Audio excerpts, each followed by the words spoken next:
Jubail খোনানি পার্কে আসি, একটা ভাইয়া গল্প বলল যে তার গ্রামের দেশের বাড়ির গল্প বলল।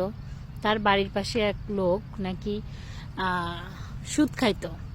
তো তার ওয়াইফের সাথে তার অনেক ঝগড়া হতো, বলতো যে তুমি আমাকে কিছু দাও না, আমাকে কিছু দাও না। কিন্তু একদিন হঠাৎ করে ওই লোকটা মারা গেল।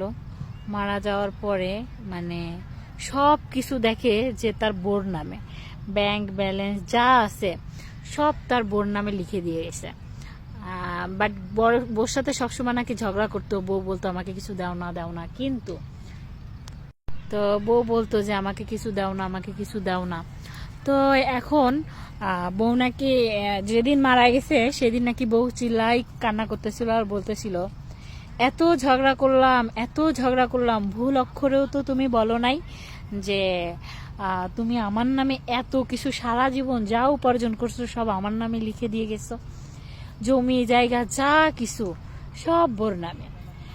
তো কিন্তু বেঁচে থাকতে বউকে কখনো কিছু বলে নাই যে সে বউর জন্য এত কিছু করে, এত ভালোবাসে বউকে কখনো বলেই নাই। কিন্তু বউর সাথে নাকি সবসময় ঝগড়া করতো, রাগারাগি করতো, 19-তে 20 হইলে বকাবকি করতো। কিন্তু দেখো মরে যাওয়ার পরে বউ তার এত কিছু তার নামে লিখে দিয়ে গেছে, এত কিছু তার নামে, সবকিছু দেখে সে চিৎকার করে কান্না করছে যে আমি তোমাকে কত না বকাবকি করছি।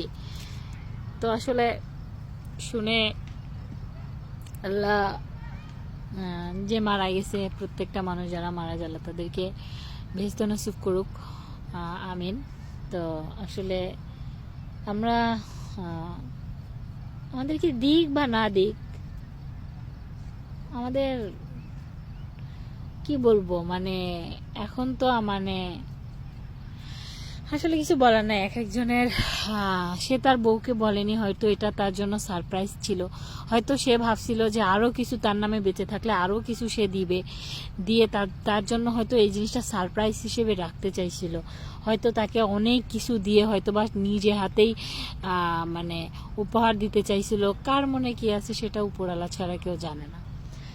তো আসলে কি বলবো, তাদের ঝগড়া নাকি শুনে আশেপাশের মানুষও বলতো আল্লাহ এদের সংসারে কোনো সুখ নাই, শান্তি নাই। বাট সুখ শান্তি আছে কিনা তারাই জানতো। ভালো না বাসলে কি, বউকে যদি ভালোই না বাসতো তাহলে কি বউকে এত কিছু দিয়ে যাইতো, বোন নামে সব করতো? তো এই হচ্ছিল কাহিনী।